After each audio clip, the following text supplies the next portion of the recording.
Good morning, everybody. It is good to be back. It feels like it's been a while since I've been on stream. I mean, realistically, it was Monday, but since it was just us sitting here talking and doing nonsense, it feels like it's been a bit. Let's see here. Let's fix my video a little bit real quick.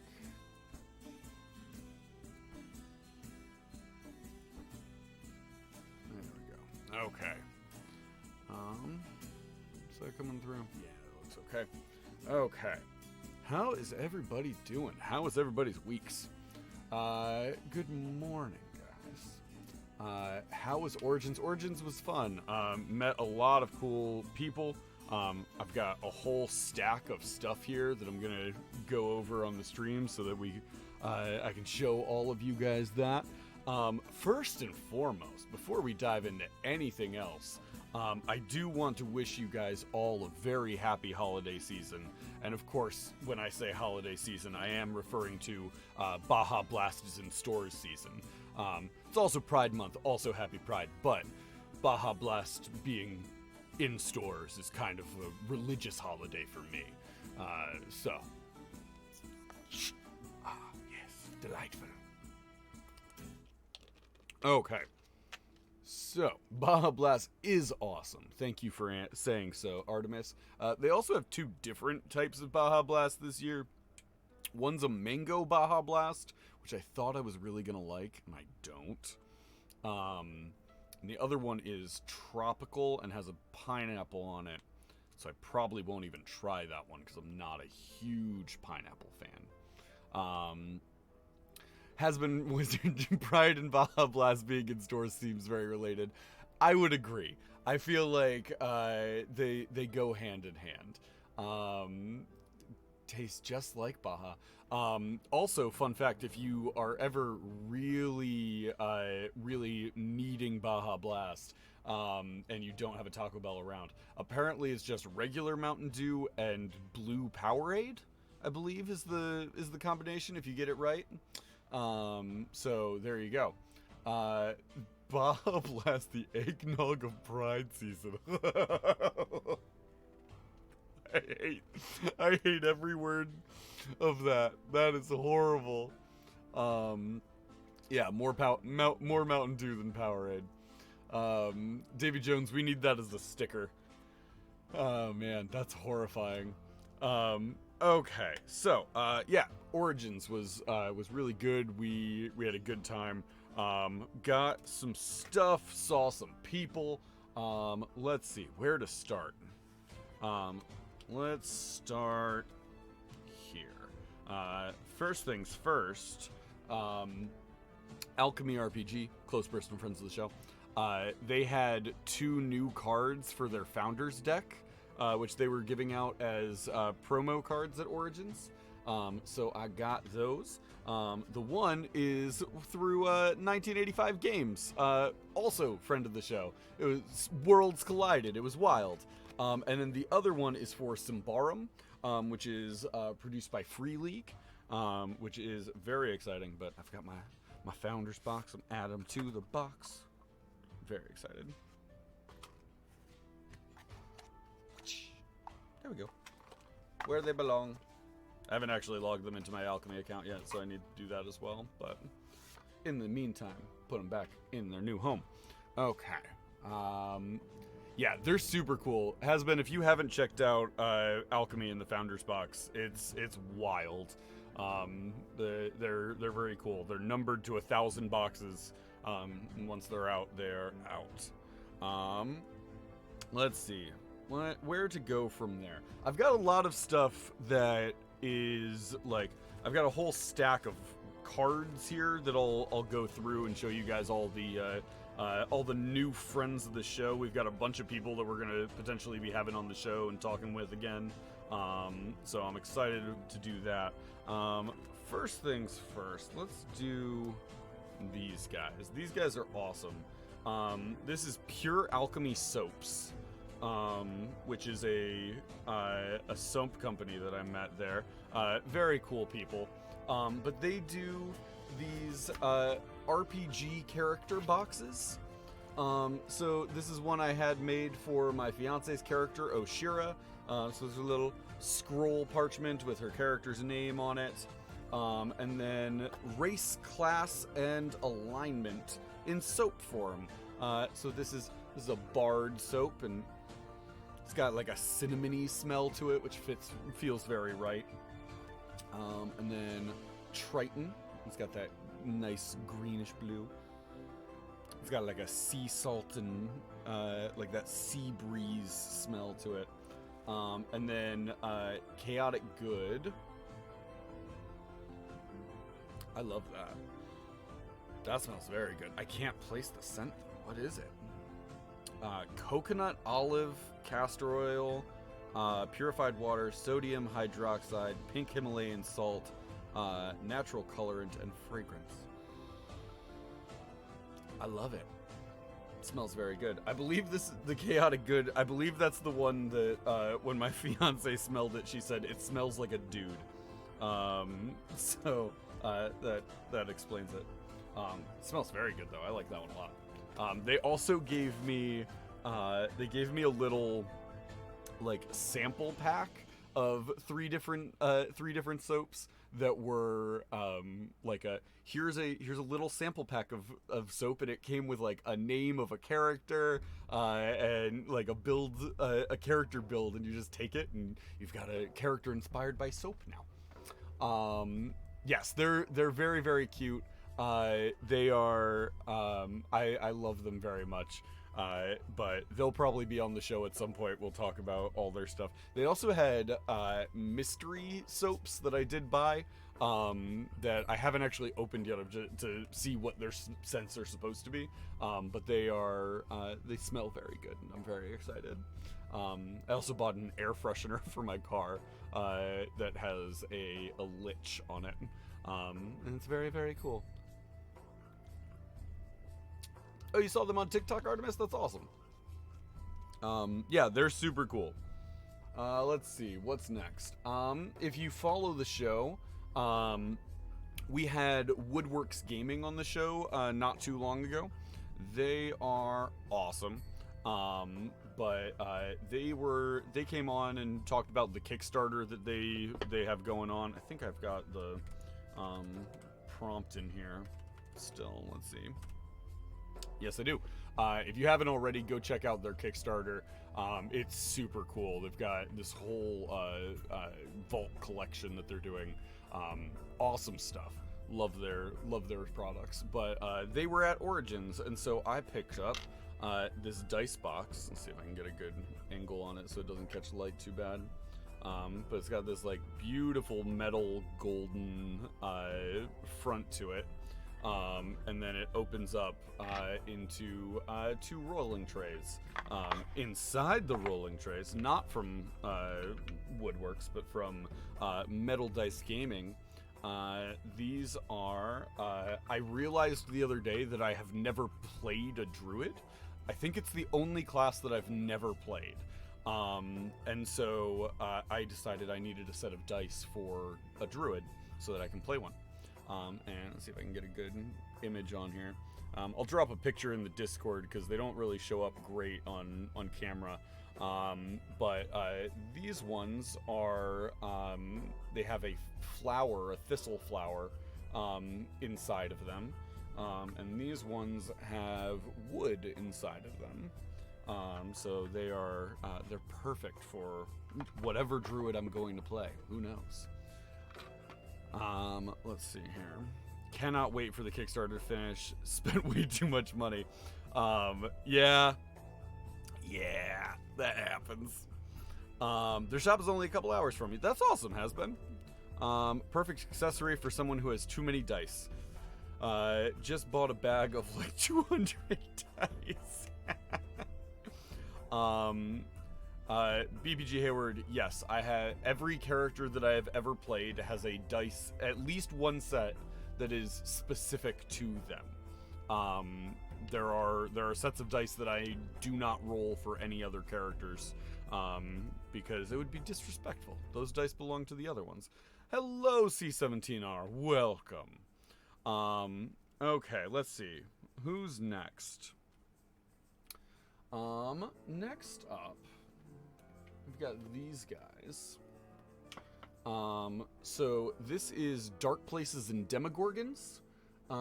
It is a role-playing game, set in the 80s. It's inspired by, Stranger Things.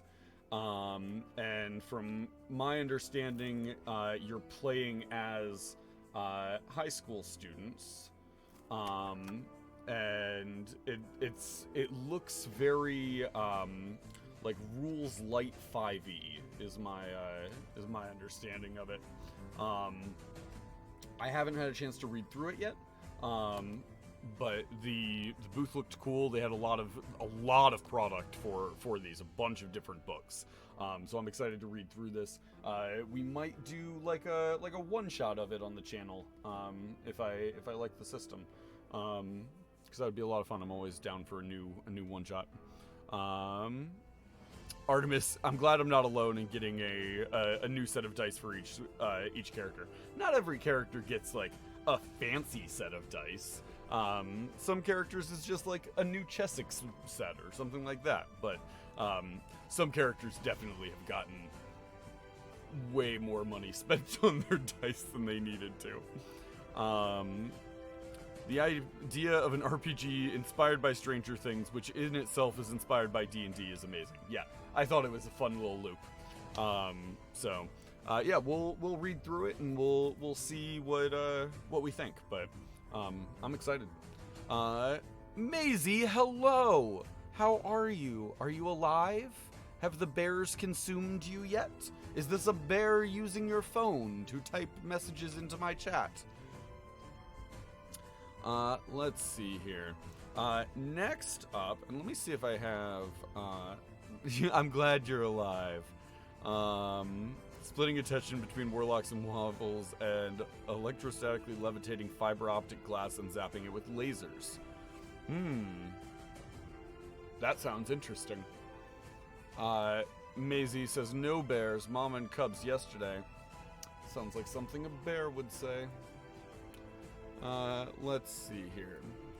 I'm gonna pull up their website so that I can show these off, because these are pretty. Let's go to screen share.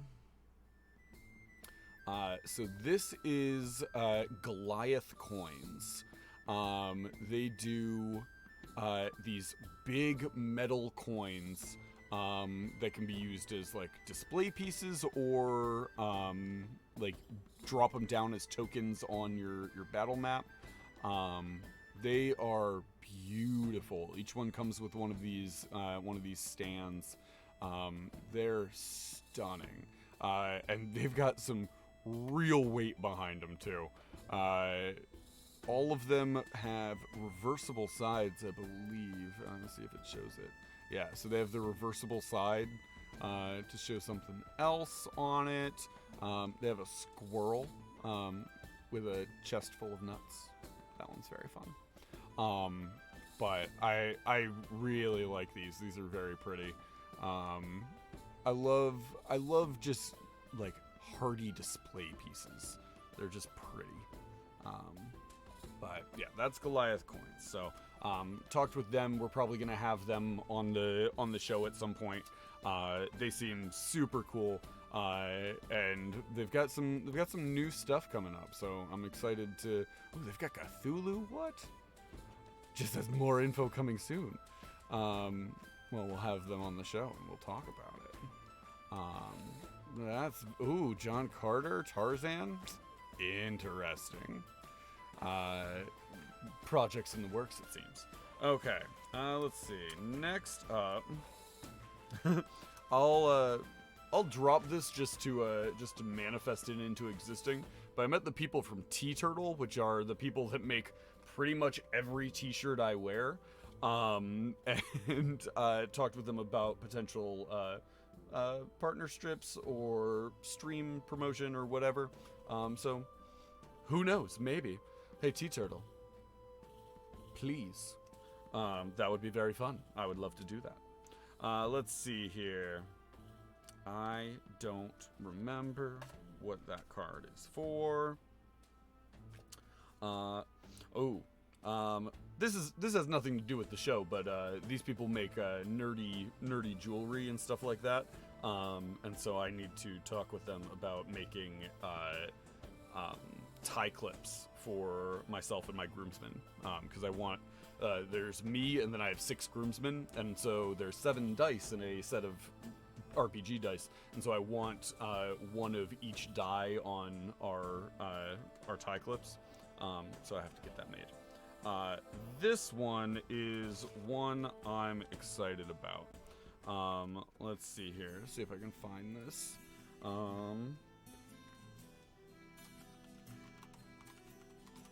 Pull this up. There is a there it is. So there is a game system called Morkborg, which is a very, very cool system. I've never played it, but I've heard awesome things. These guys made Pirate Borg, which is taking that system and then making it pirates. Beautiful artwork. I got to flip through one of their sample books. It is beautiful. The team seems super cool too. We're gonna have them on and talk all about it.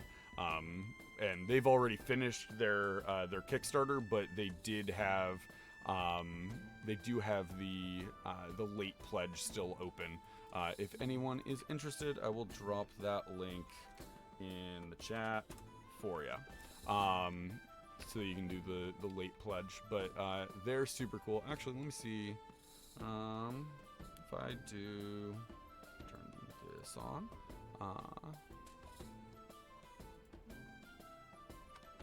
let's watch the video. There is a darkness upon the sea. These tranquil islands betray the horrors that have unfolded here. And a constant state of war has spawned a new breed of outlaw. The pirates. But fouler things than men plague these waters. Hordes of undead. Ships of bone and flesh. Nameless terrors lurking in the deep. But not the devil himself can save a man from his own greed.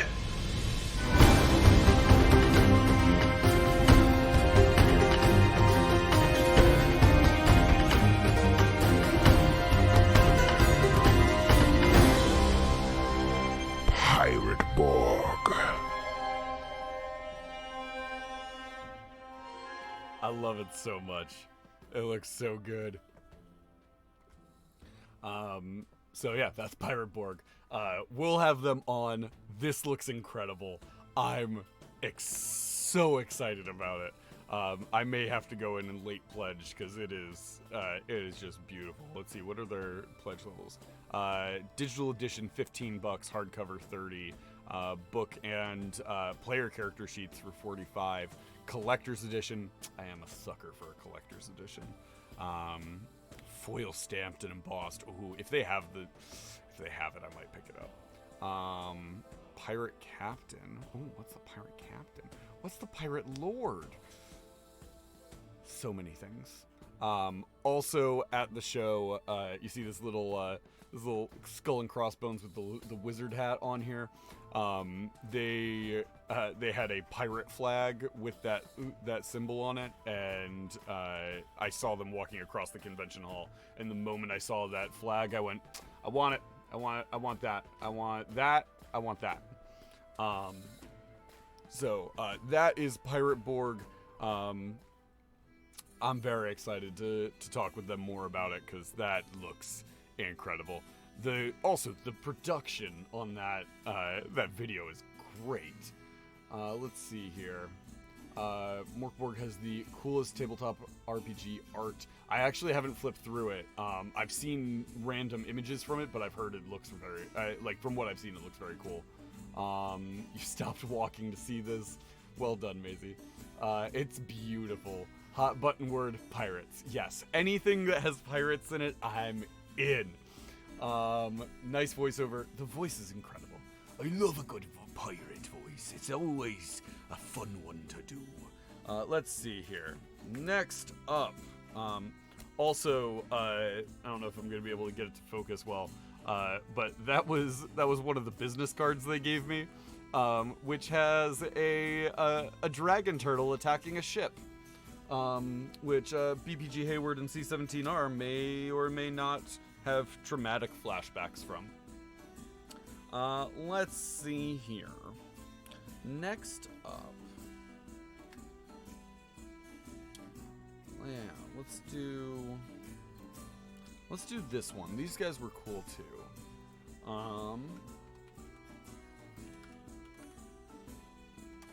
Let's see if I can find their website.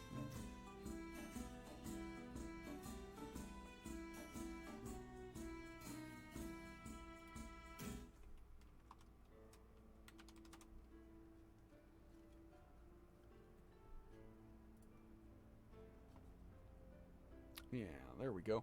Okay.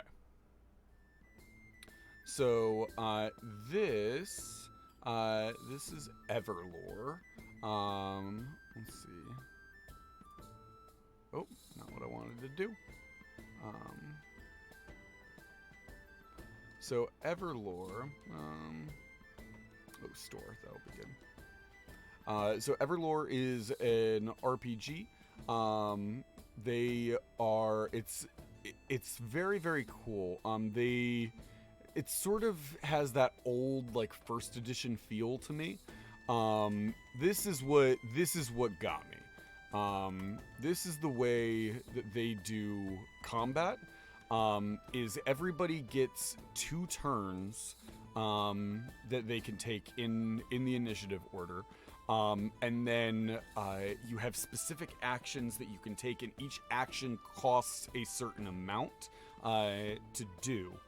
And I could be explaining this poorly, but each action has a specific amount that it takes, and you have a specific amount that you're able to spend between your turns. So if you want to swing a weapon, that would cost you however many points. If you wanted to cast a spell, that would cost a certain amount of action points. And so you have a wide diversity in how you're able to spend your turn. And they've really turned the action economy into something different, which I like. I also just really like the artwork. The artwork reminds me of that, like, old school first edition sort of vibe to it. But these guys are awesome. I'm looking forward to having them on the show, and we'll go through all of this, because I only got the very brief rundown on what this is, but I'm excited. They look super cool. Okay, that's Everlore. That's Pirate Borg. What up next? Already showed you Dark Places. Let's do Limitless Ventures. They're cool. They do, so they pre-made,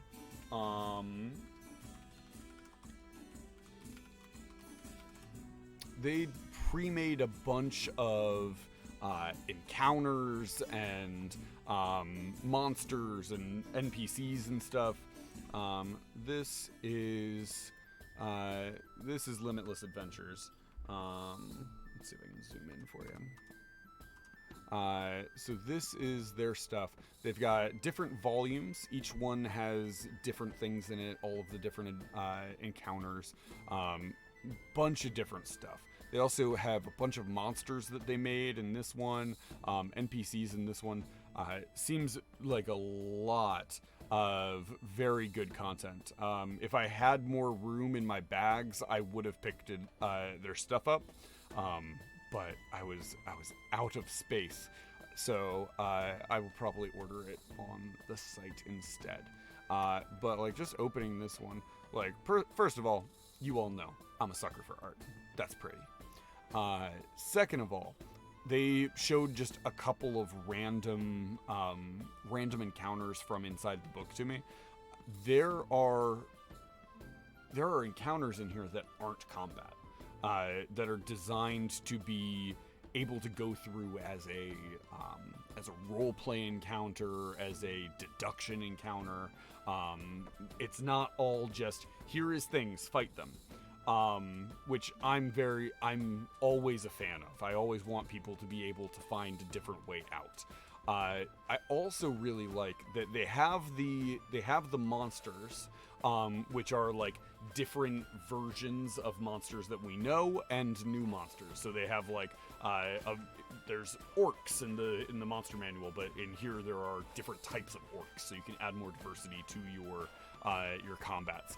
In the NPCs, they also have people that are like, they're not all good NPCs. There are villains in here, so you can have those like rivalries and recurring villains and stuff that can level up along with your players, which I'm excited about. We'll have them on as well because I want to go through some of this stuff.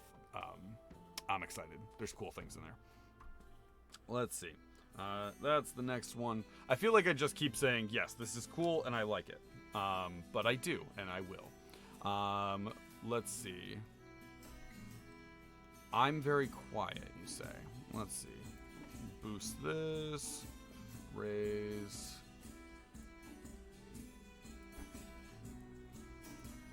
How's that? Is that better? Let's see. Crimson, welcome to the stream, bud. Okay, this one, that's the same thing. I have a couple of repeat cards here. I have no memory of this. Let's see what this is. If I don't remember it, it means it was probably somebody I met towards the end of the day.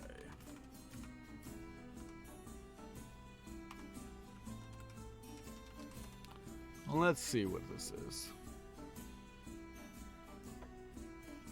Oh, never mind. This is just a different card for the people that make the pirate board.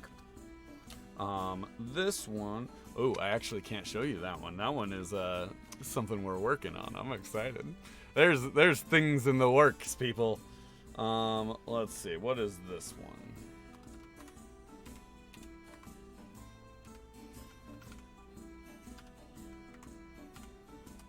We've got a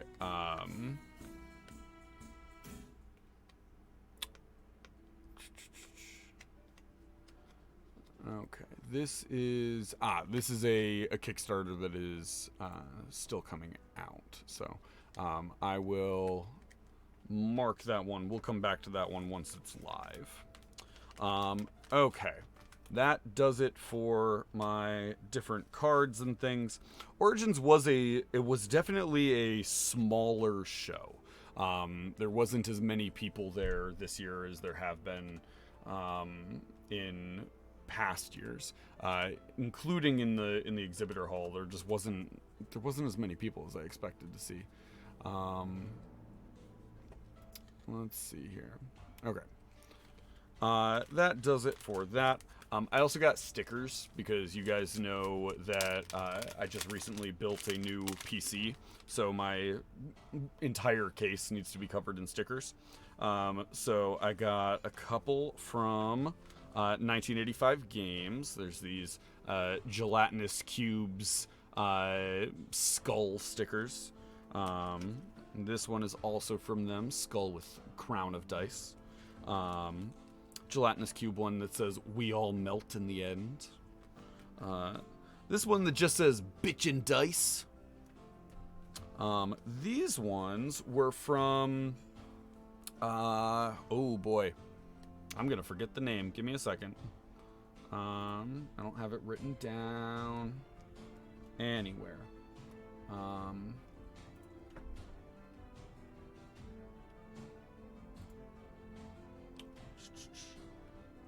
I want to say the Crafty Gamer. That sounds right to me. Let's do a Google search.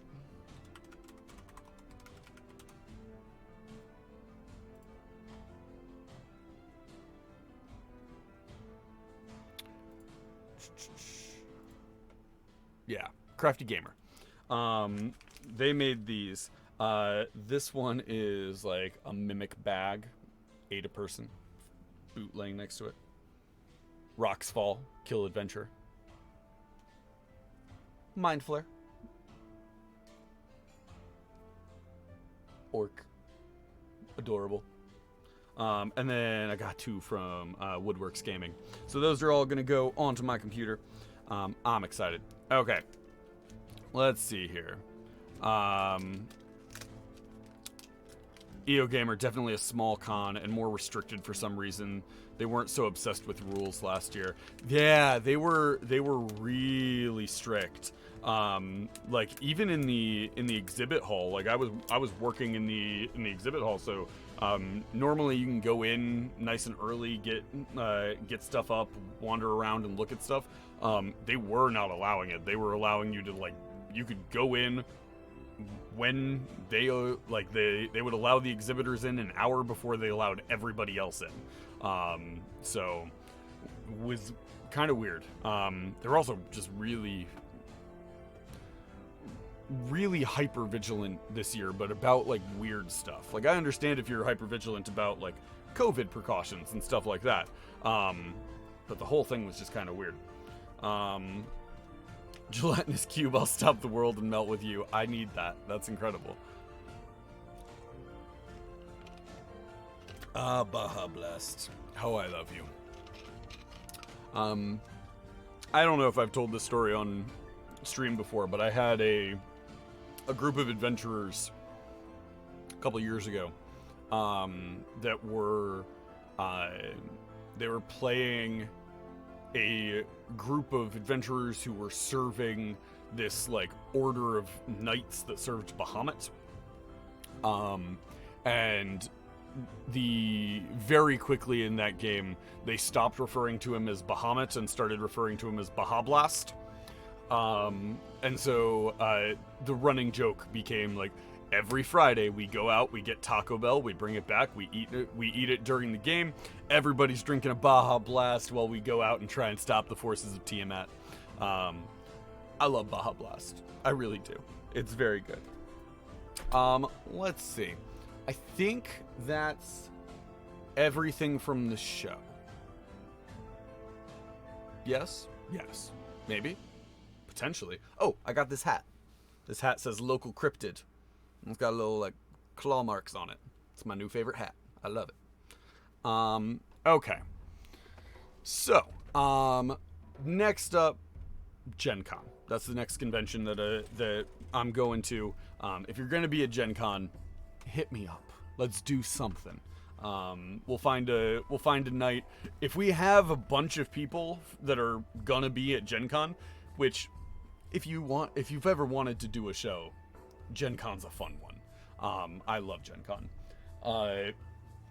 But if we've got some people, we can do like we'll choose a bar or something like that. We'll all meet up there. Dang it, Has-Been. Why are you going to be at C2E2 instead? You live in Indianapolis. Why are you not at Gen Con? Unacceptable. Cancel your plans. Go to Gen Con instead.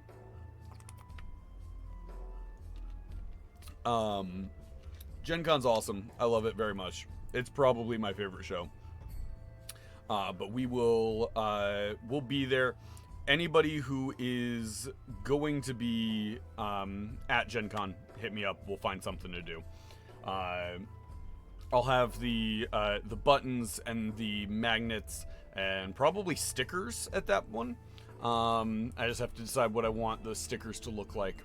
And then we'll do stuff. I'm excited. There's some cool stuff at Gen Con.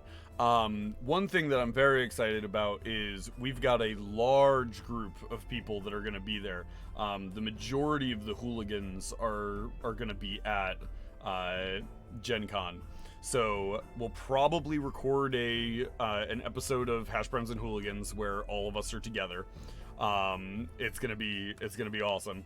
And then the other thing that we're doing is we are going to film, because I get married in September. which means that once I get back from Gen Con in August, the rest of August, September, and then part of October, because we go on the honeymoon in October, I'm going to be really busy and in and out of the office constantly. So something we're doing at Gen Con is we're going to record a bunch of like pilot episodes of different show ideas for the channel. So we're going to record a bunch of those, and we'll put them out while I'm sort of out of the office. So we'll have a bunch of new content that you guys can let us know what you think of it. If there's stuff that you really enjoy, awesome. We'll roll with it. We'll produce more of that content. If there's stuff that you guys are like, this isn't really for me, feel free to let us know that too. No point in putting in more effort if you guys aren't enjoying something. We do have several really good pitches already for shows that we're gonna be recording. But if there is stuff that you guys want to see, or you have an idea for a show that you're like, I would love to see, even if you have like specific people you want tied to it, where you're like, I would love to see Daniel, the person that plays Roddy on Hash Browns and Hooligans. I would love to see him do this thing. I would love to see Emily do this thing. I would love to see you guys do a collaboration with such and such other people. Let us know. Hit us up. We've got so much stuff in the works right now. I'm very excited to be doing any collaborations we can. If people are interested in collaborating, I'm happy to do it with them. But that is the thing I'm most excited about for Gen Con, I think, is just being able to hang out with everybody in the, as Davy Jones puts it, the hashtag Waffle House. It's going to be great. I'm very excited. Loved it, but then it got so crowded, there was no way to do the stuff we wanted to do. That's fair. It is a big con. I was there last year, and it was a little dead, because it was the first one back from COVID. But it definitely wasn't back up to its normal size yet. I'm hoping this year will be bigger. Because last year there just wasn't a ton to do. Let's make this Waffle House a waffle home. That's dumb. I love it. Make biscuits, David Jones. Do it. Make those biscuits. Let's see here. Okay. So that about covers all of that nonsense, all of that front end stuff. Let's do some ads early and then dive into the back half here. If you don't know 1985 Games, what are you doing? 1985 Games is awesome. They've got a ton of cool stuff. They've got their terrain books. They've got their dungeon notes. You can get their deck of stories. They've got so much cool stuff. There's also, if you go onto their website, they now have a page all about like wholesale stuff. So if you have a local game store that you want to see carrying their products, they can. There's a ton of cool stuff on here. I love 1985 Games. They do really cool stuff. They also are going to be doing some cool stuff with, I think it's Game to Grow. Let me verify that before I say it out loud, even though I've already said it. Let's see here.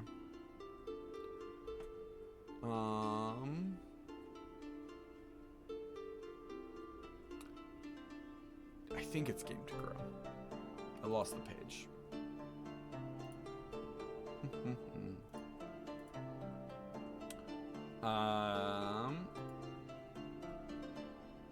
Yeah, Game to Grow.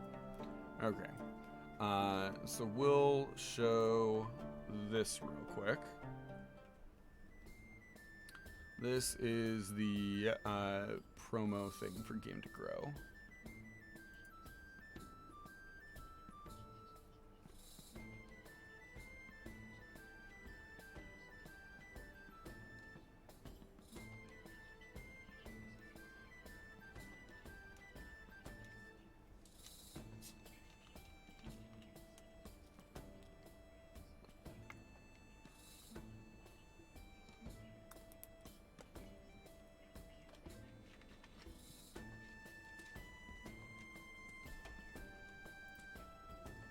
Sorry, David Jones. Thank you for letting me know.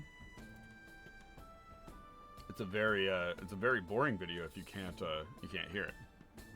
How about Game to Grow is a nonprofit organization based out of Seattle. We're known for our therapeutic social skills groups for kids using games of all kinds, and we're most well known for our therapeutic use of tabletop role-playing games like Dungeons & Dragons. I have a master's degree in education with a specialization in drama therapy, and my co-founder is a licensed family therapist.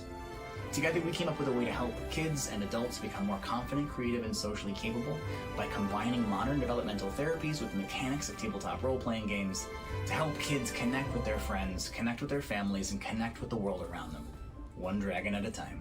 We also provide training, consultation, and support to other therapists, gaming professionals, educators, parents, and advocates, so that people everywhere can access the life-enriching magic of games. Many of the people we support have autism, ADHD, anxiety, or depression, and that affects how they experience the world and their relationships with others.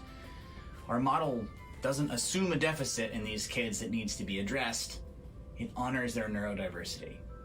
What we're doing is supporting them to flourish socially on their own terms. Before these groups, she's very introverted.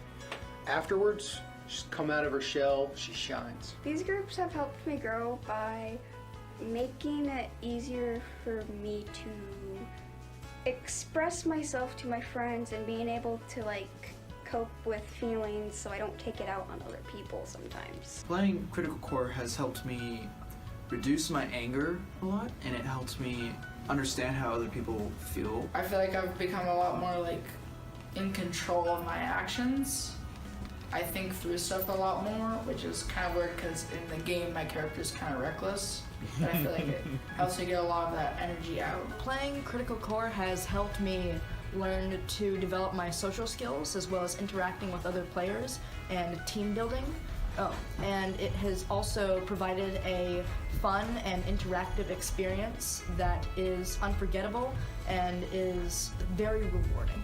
After playing Critical Core, I cannot wait till next Wednesday. During COVID-19, we had to transition all of our gaming groups virtual and found it could still be effective in an online-only environment.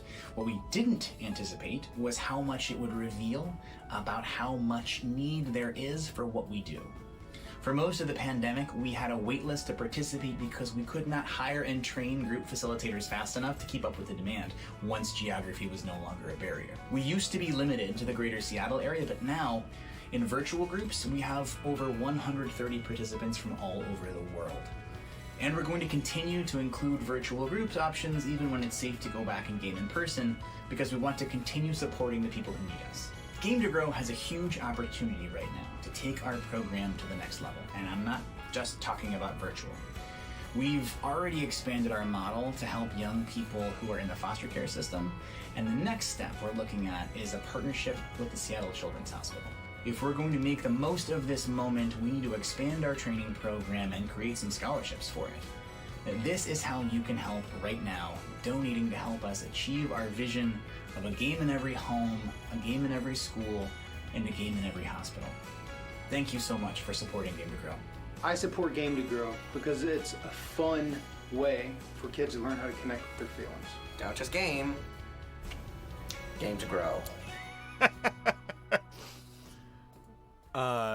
That last kid has great energy. I love that. So Game to Grow. Oh, there we go. I'm back. So Game to Grow. 1985 Games is going to be partnering with Game to Grow. I think this upcoming month, so July. They're doing a lot of cool stuff with it. One of the things that they're going to be doing is partnering with all of their affiliates to match anything that we are anything that we're getting from our kickbacks. They're going to be also matching that as a donation to Game to Grow. So anything that you guys buy from 1985 Games, 10% of that purchase comes to help the stream, and then 1985 Games is also going to match that amount as a donation to Game to Grow, which is just super cool. We will be doing a stream as just a straight support stream for Game to Grow as well. We'll do maybe a Hooligans episode or something like that, or maybe we'll do just an extra stream one week in July. But as a fundraiser for Game to Grow, which will be super cool. I've met some of the Game to Grow team at different conventions and stuff. They're always super cool. Excited to be potentially doing something with them. That would be cool. Okay, that's my 1985 spiel.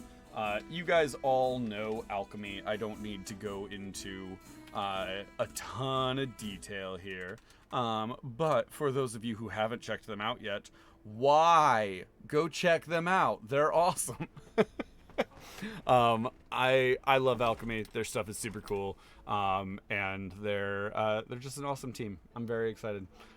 Plus they're working with they've got all this new stuff coming.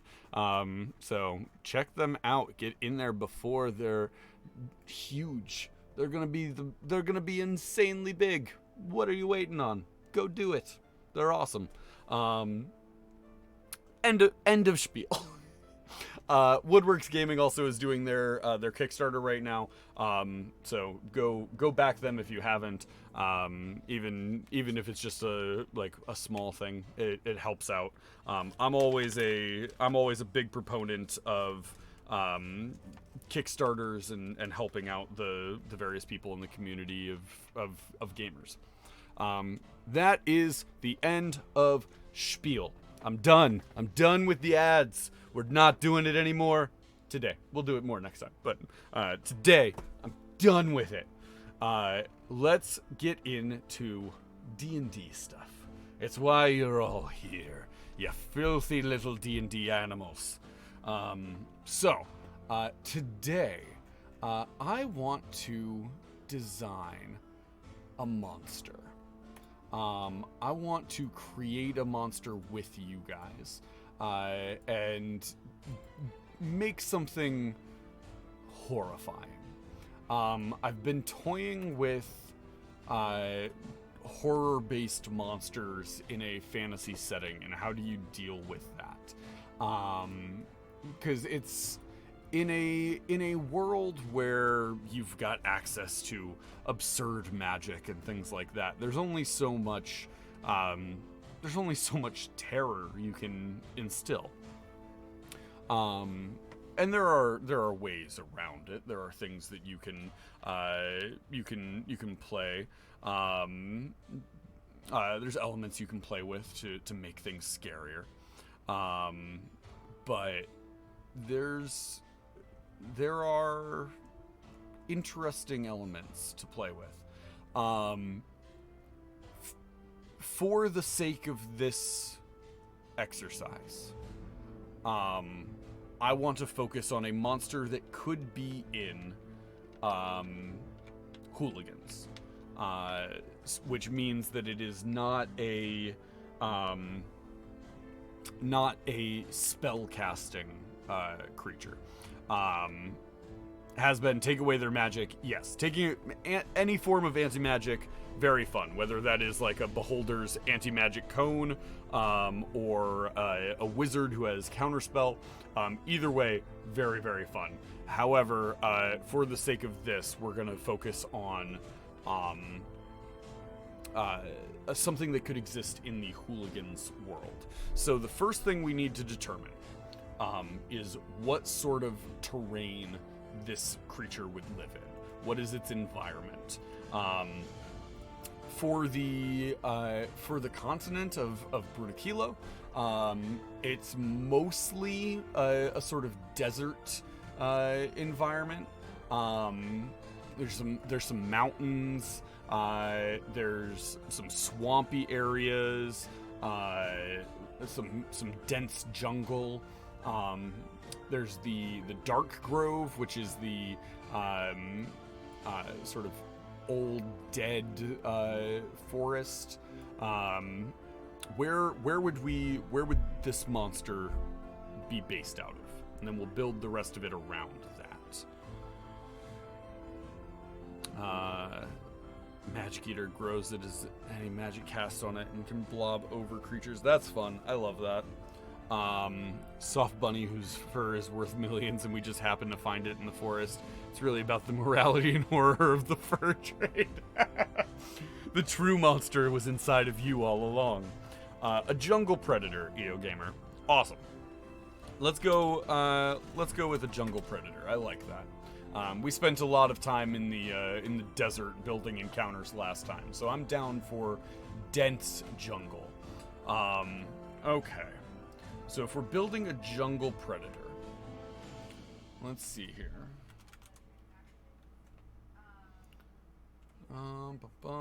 Game rules, monsters. Okay. So for can mimic the calls of a distressed child to lure you close and then kill you. That's brutal. Oh boy, I don't like that. Yeah, that would do it. Okay, so that's feeling monstrosity to me. So we're going with some sort of monstrosity. Okay. What is the physical look of this creature? Is it on the more humanoid side? Is it something that is like could pass as a humanoid if it was walking around, or is it something that does look more animal, monstrous? To me, something that can mimic the call of a distressed child seems like something that would want to remain hidden, right? It seems like an ambush predator. Because it's going to draw you in and then drop. Let's see. Mobile vines. Regenerate from the normal vines around it. A monstrous kenku, but like a jungle bird. Ooh, interesting. Like some sort of carnivorous parrot? Like an ant lion. We've got a lot of good concepts in here. Let's see here. I like... Okay, let's pull elements here. I like the plant aspect of it.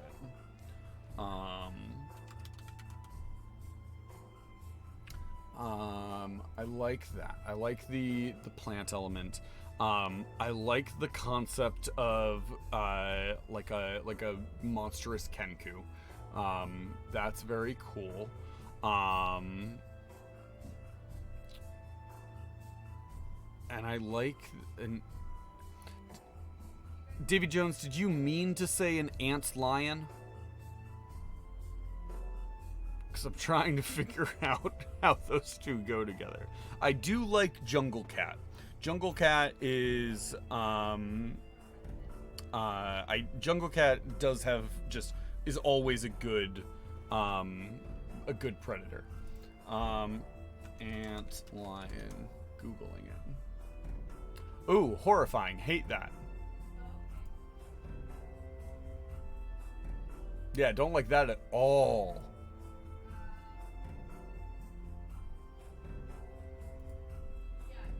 That's horrifying. Okay. I regret doing that.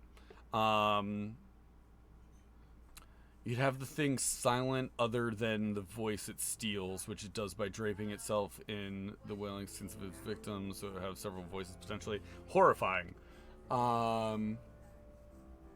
Interesting. Definitely something that hunts by blending into the jungle canopy. Maybe it's a great climber. Buries itself in the ground and eats insects that come near. It's a tiny sarlacc. That's cool. I like the jungle canopy. Definitely a fan of something that is hidden up in the trees. Something big but moves silently and blends in with the jungle around it. There's already a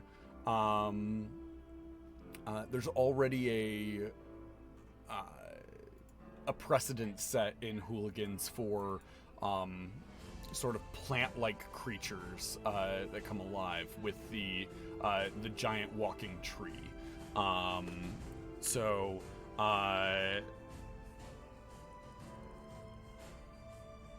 Tiny Sarlacc is a great garage band name.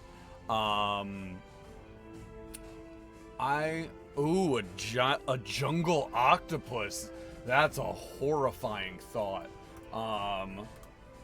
Yeah, I like that, but swims the canopy. Basically looks like it's made of vines and stuff. Give it, instead of like a like the beak on like a squid or something like that, instead of that beak, you give it like a jungle like predator mouth with the interlocking teeth, almost like a Venus flytrap, but with like razor sharp fangs in the bottom. Swims the canopy. Yeah, that's very, very cool. I like that a lot.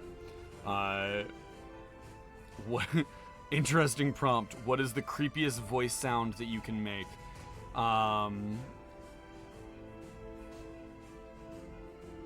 Okay, smart, stealthy, Venus flytrap mouth. I like that a lot. The question then is, how does it mimic these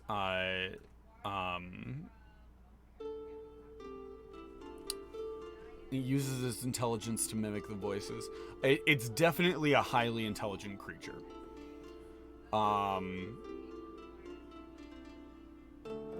Yeah. Okay. So if we have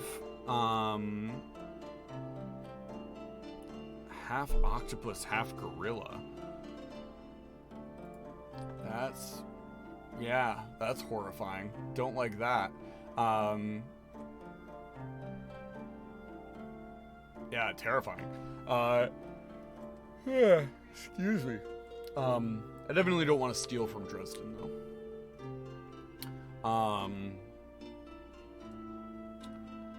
An octopus that's oops all hands. Like, it's got the tentacles, but there's hands at the end of it. Ugh. Even worse. Octopus-style camouflage that lets it mimic colony like people that make the noise that lures in prey. Maybe it likes vocal cords as a delicacy and uses most recent victim's voice. Ooh. Maybe instead of ink, it can shoot some sort of sap or resin to entrap prey. I like that. That's very good.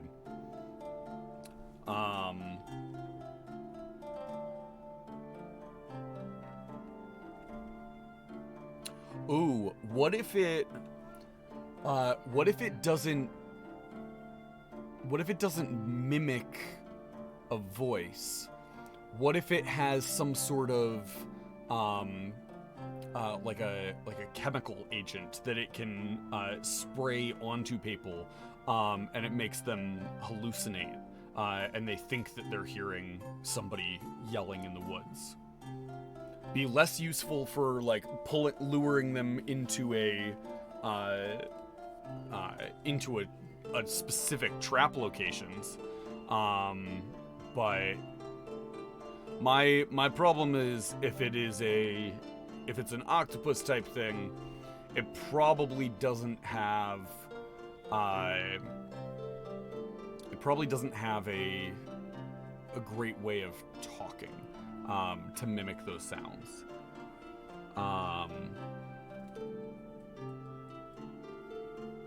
Vines are sticky as well as strong. Yeah, I like that. LSD ink. Yeah. It gets you in your sleep. being stealthy, and then you are woken up from your sleep hearing somebody yelling. See, I like that has been wizard. The problem is that I don't want it to use magical abilities if I can avoid it, like telepathy. That would work very well. I would definitely be down for that in one of my other worlds.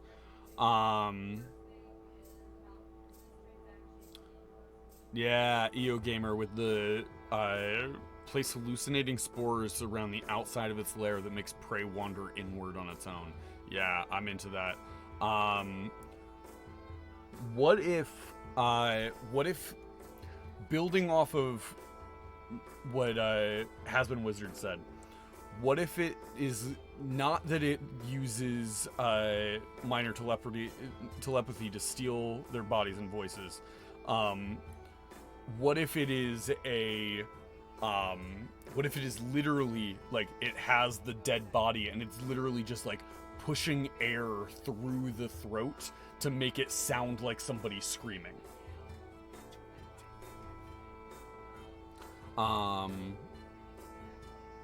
Or like zombie ants kind of thing where it controls their bodies as it consumes them. Yeah. I love that. So it's like it literally has it would have like a place in it would have its location for its ambush where it has something that it has captured and killed, and one of its tentacles, instead of ending in like a tip, has almost like a vacuum nozzle on the end of it that it punctures up through and then blows air up through the throat. That's horrifying. I hate every element of that. That's very good. Okay, so we've got this like vine plant fungal octopus thing. Could even make that one of its attacks horrifying screech, DC saves, or you are frightened for a turn. That could work. Could also have it be tentacle squeezes lungs to push air. Yeah, that works too. Okay. Hello, the entity. Welcome. What if, what sort of additional abilities would it have in combat? Because this is all, so far, this has all been about luring the creature into the ambush spot, right? So what would it do once it's actually in combat?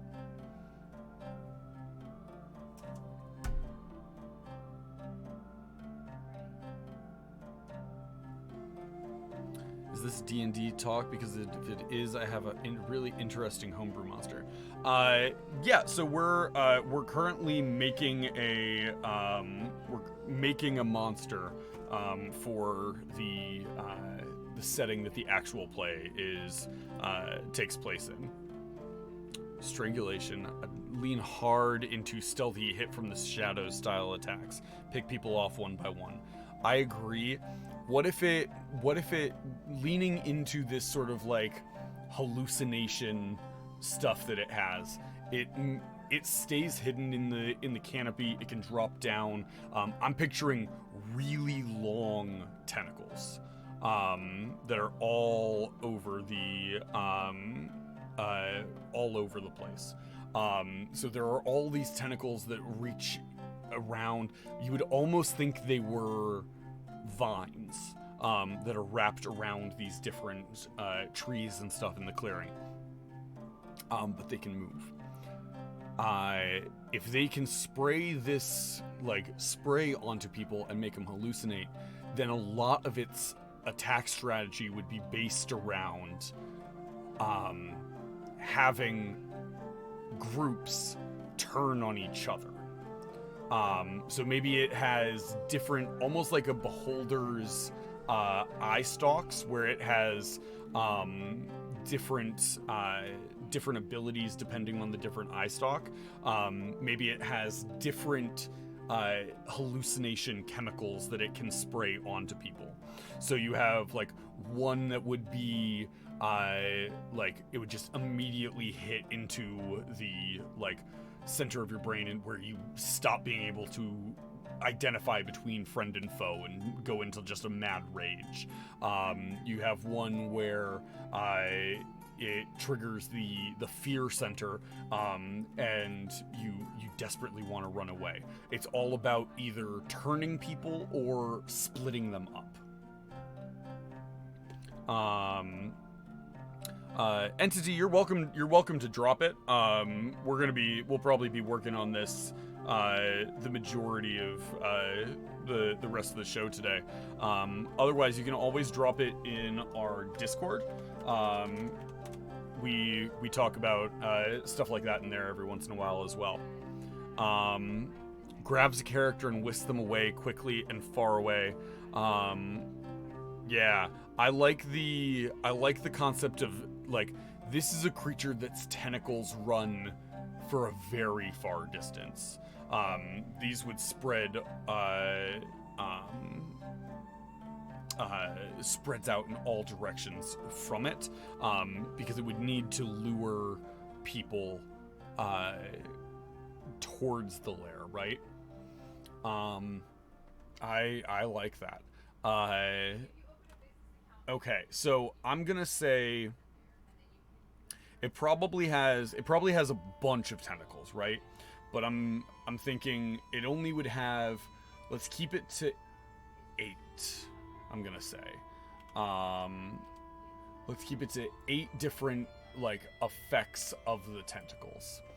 So we've got, let me pull up a Google Doc here. So we've got anger, fear,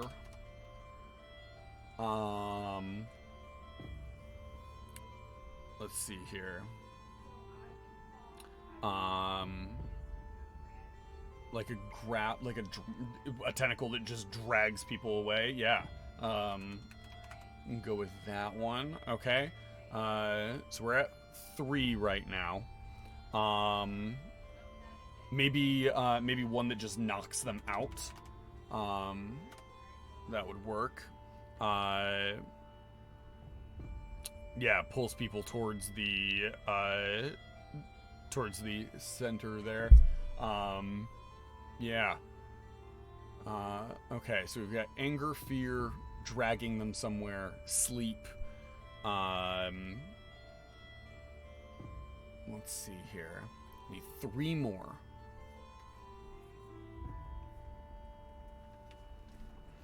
What do you got?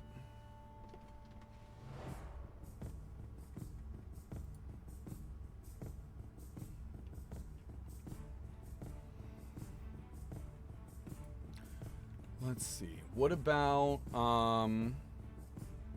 one that binds them up? Yeah, like the that tar idea from before. Yeah.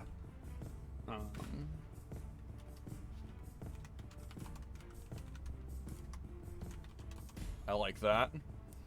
Yeah, like a restrained or grappled condition. Yeah, I like that. Okay. 2 more. Yeah, thorns, absolutely, just straight damage. Okay. Oh, I counted wrong. Still need 2 more.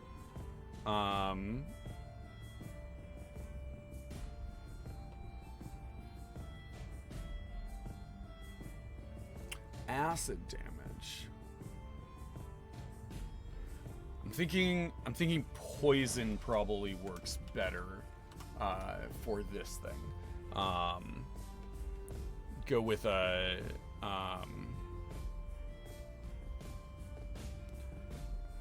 I feel like this is not a creature that would consume them live. This would not be a creature that would like swallow prey. This would be a creature that is going to slowly eat something. So acid damage won't. I think poison will work better because it'll poison them to get them to stop fighting.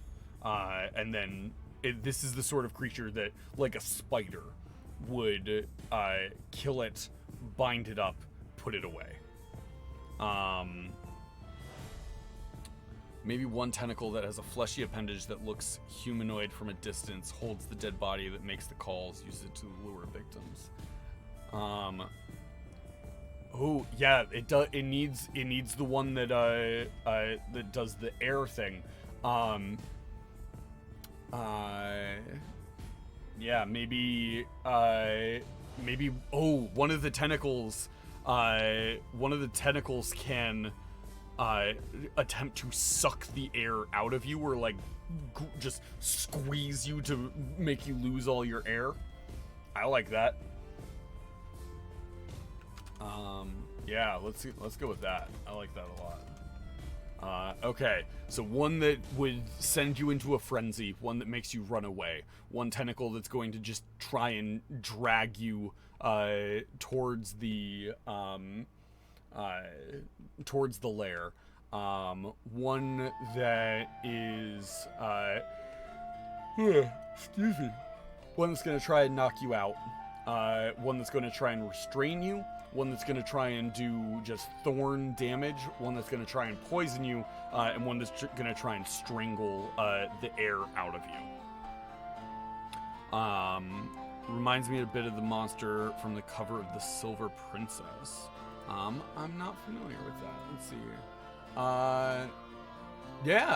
Yeah, sort of that same vibe. I like that. What is that called?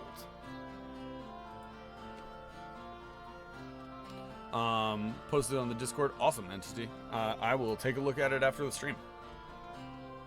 Okay. I like that a lot. What do we want to call this thing?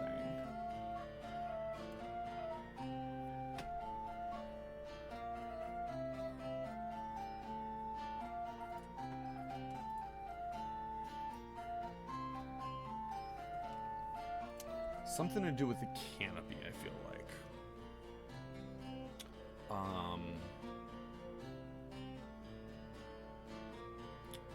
Let's see here.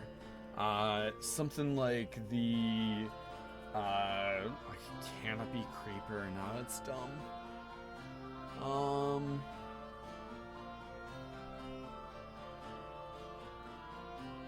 Well, I'll think on the name. Canopy horror is not bad. Would definitely be a name that like has just been given to it by the people that live in the area, because this strikes me as a creature that wouldn't necessarily be like an uber plentiful one. This strikes me as something that would be like there's one of them, sort of in that same like eldritch horror type vibe. There's never like a swarm of them. It's always a singular entity.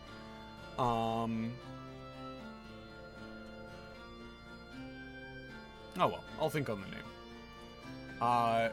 The next element of this would be, I always like to have monsters be useful in some way. So what elements of this could be harvested or taken for use in other things? What could they utilize this these monster pieces for?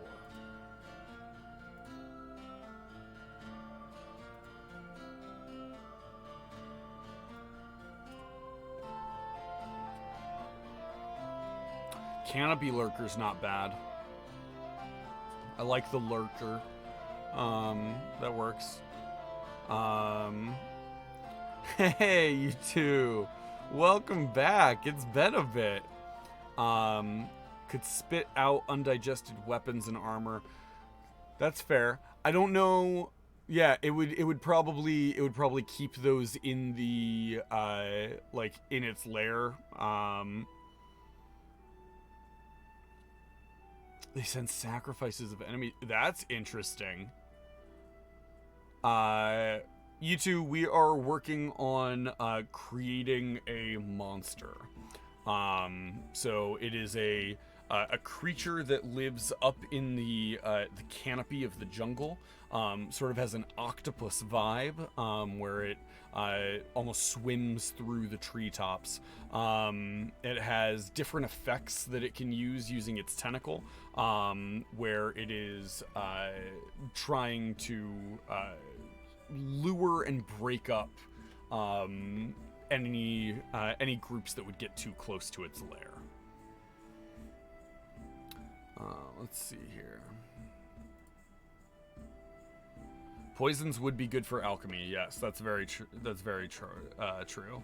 If you keep the shoot resin sap bit, that could be used as a universal adhesive. Absolutely, I like that.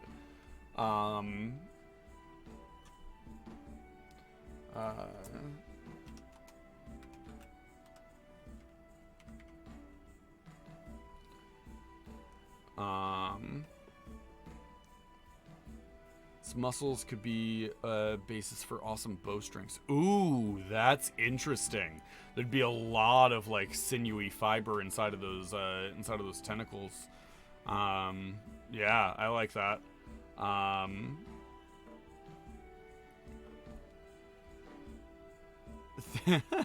Hey, thanks, Dead Bob. Appreciate the appreciate you looking into that. That's awesome. That's wild how close we came to this. A decapus. Carnivorous solitary hunters that swing through trees, scooping up prey with their 10-foot long suckered tentacles. Use their tentacles to climb walls and ceilings. They hang by one tentacle and attack with the other 9. On the ground, a decapus is slower and less dangerous. It must use half of its tentacles to support its weight, leaving 5 tentacles with which it can attack and defend itself. That's fascinating. Because, yeah, that's very close to what we created. That's from the Turtle package. That's wild. You two, if you have fauna and flora ideas for the jungles of Brunakilo, absolutely. Happy to take suggestions. Dead Bob, well done. That was a wild rabbit hole that you went down. Lacks the psychedelic element, so yours is better. Thank you. Yeah, it's definitely like a basic starting point though. That we could have started with this and built from it, but this thing looks ridiculous. If you haven't looked at it, take a look at it. It's got these 2 really dumb looking eyes. I love them. Okay. I like this. This has a lot of good qualities to it. Okay. Let's see. Now that we have the creature itself, and BPG Hayward, you've already sort of started on it. What would be the ramifications of having something like this in an environment? If there's all of these if there's this creature, people are gonna do. People are gonna be trying to. People are going to be aware of it. They're going to be trying to either appease it or remove it. So you want to make sure that it is not necessarily super like deadly to everything in its environment. It could make a symbiotic relationship between it and some highly sought after plant or small animal. Interesting. So it wouldn't. It would actually be detrimental to the surrounding area if it were removed. That's very interesting, EO Gamer. What would that look like? What would the what would its connection look like to that? Maybe its lair isn't dark, but its section of the forest is thriving and lively. Interesting. Ooh, maybe,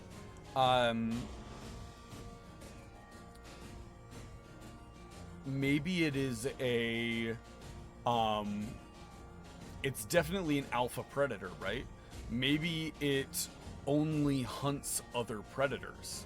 That it's not, it only hunts other predators, which means that the area that it inhabits would be teeming with life of like deer and rabbits and birds and stuff like that, which would make it a great area to hunt in, except for that if you're there hunting, you're now a predator.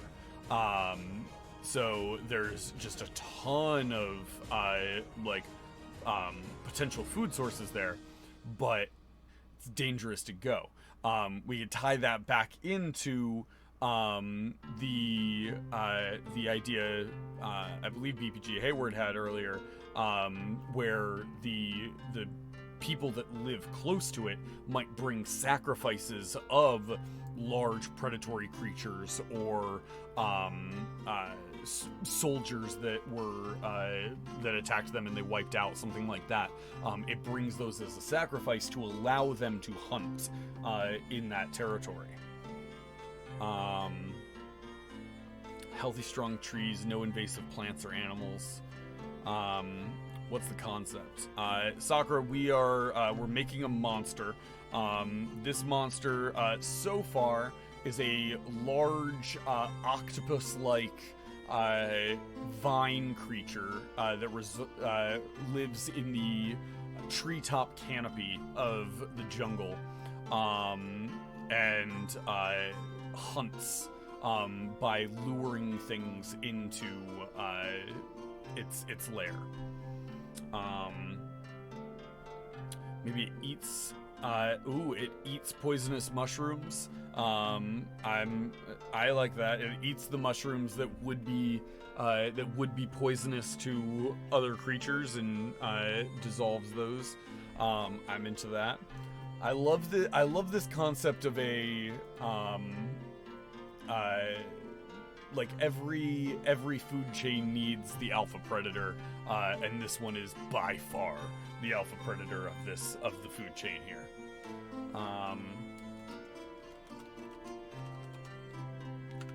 Let's see here.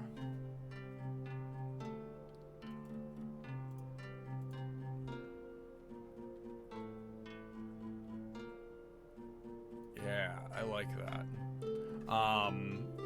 Okay. As an octopi, able to cast darkness? No, just for the sake of I want it to be able to be used for hooligans, so I'm avoiding spell casting, Sakura. Scary to the people that encounter it, but a loving, needed guardian of the forest.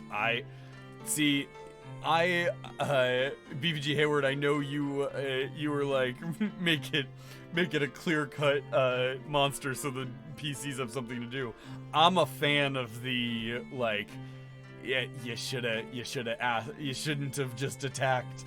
Like, it's something that large is an important part of the ecosystem. Being intelligent, it chooses what it hunts for. Yeah, I think it intentionally would never hunt something that it didn't feel was a threat. Maybe that's part of it too, is the people that live in the surrounding area will never go into that section of the forest wearing any armor, carrying only very simple, like, traps and weapons, that they are going to go in and make it very clear that they are in no way a threat to that creature. They're just there for food. I like that. What about having spider-like eggs that could just open in a flood of tiny octopuses?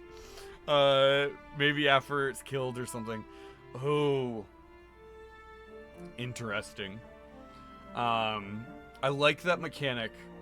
Let's save it for a different creature.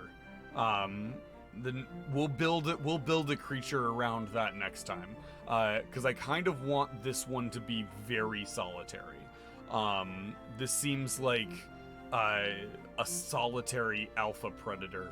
I don't want it to have like a bunch of like eggs or creatures.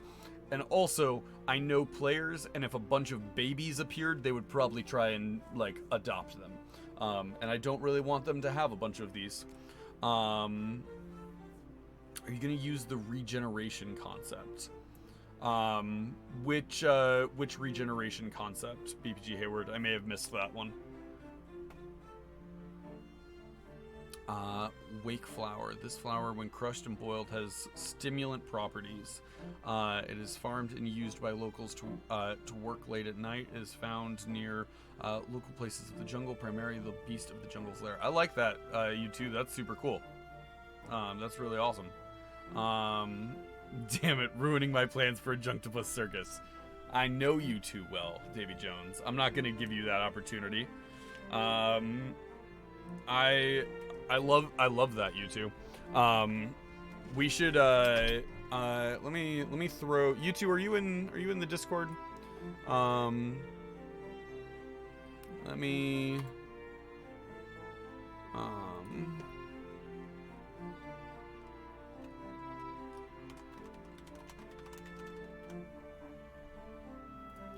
put a something here. I'm gonna throw a thing into the chat here. Oh, thank you too. I appreciate that. I'm gonna throw something into this channel. Permissions. Sync permissions. There we go. Okay. You two, here's the Discord link if you would like. There's I just added a channel in there. It's called Build the World. And if anybody has ideas for like, here's flora, fauna, a location, an NPC, anything like that, feel free to drop them in that channel, and occasionally I'll pull things from that when we're running Hooligans. Because, Wakeflower sounds awesome, you two. Love that. Well done. Okay. I love this. We're off to this is a very terrifying creature. I like this a lot. Okay. Any other elements that you guys want to see for this creature? Anything else that you can think of that you want to add before? Oh, thank you, Hasbeen. Appreciate it. Anything else that you want to see added to this this creature?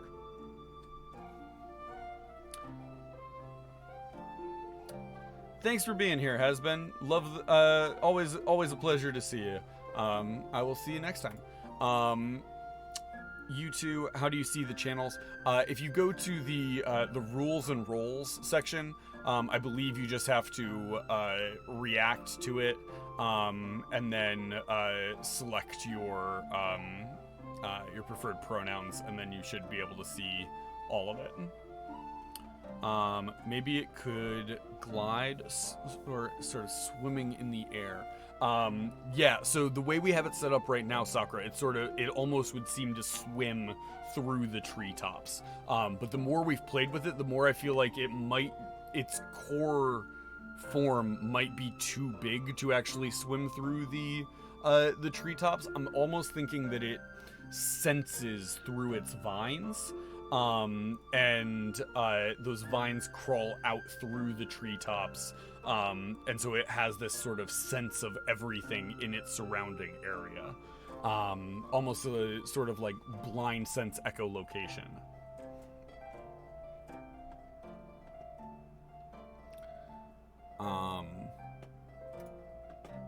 But yes, it could definitely, it has enough like of these tentacle things that it could sort of propel itself through the treetops if it needed to. But I feel like it's going to be a large creature, for it to be this revered and also taking out every other alpha predator in the area.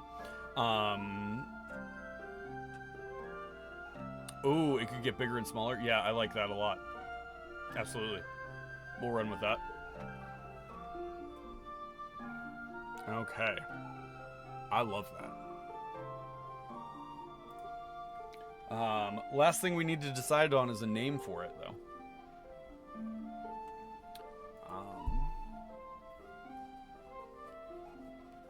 I do like... What was the... Maybe if attacked, small animals could come in its defense, birds, maybe deer and such, to really drive home the fact that it is a symbiotic relationship with the forest. Ooh, interesting.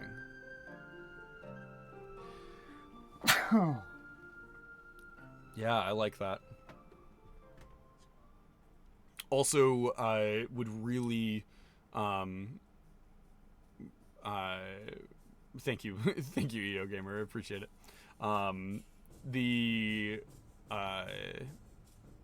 could also be something where the party could see some sort of predatory creature like a wolf or something like that, who like chases after them, but once they pass a certain point, it stops, just turns around and leaves. It won't go into that area.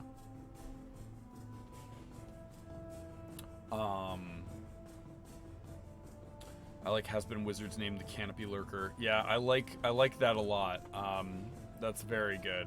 I'll put that on here. That's the working title right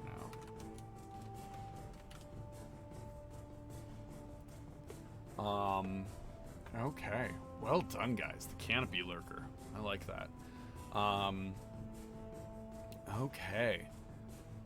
I will file that away. And it may show up at some point in the future.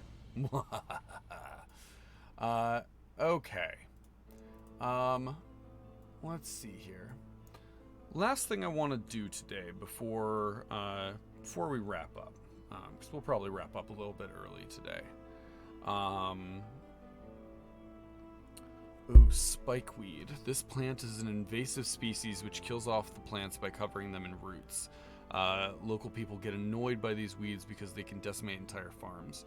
Beast of the Jungle pulls out these weeds to protect the ecosystem. I like that. I like the concept of it not only defending the area from predatory animals, but also plants. That's very cool. I like that a lot. Drop these in that channel, you two. Those are awesome. Okay. The last thing I want to do before we wrap up here.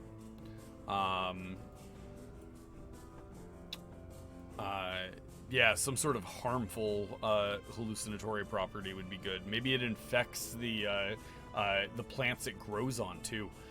It could grows over the roots and just leaches those toxins into whatever it is growing on. So it could be growing at the base of like a fruit tree or something like that, and those apples that you pick from it still have those toxins in it.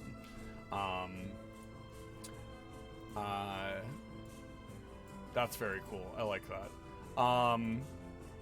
I've completely forgot what I was gonna talk about as the last thing now. Spikeweed broke my brain. Clawthorn, this beast looks similar to a wolf, but it ejects sharp thorn-like spikes from its back, injuring anyone that tries to harm it. Sort of like a cross between a wolf and a porcupine. Interesting. Okay. Let's see here. I think that's about it. There was one thing I wanted to go over, but I cannot remember what it was.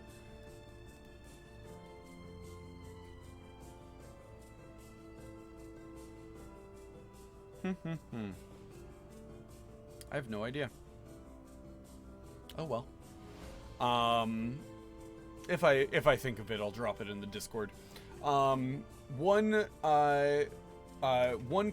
thing that I did want to send out to anybody who's listening.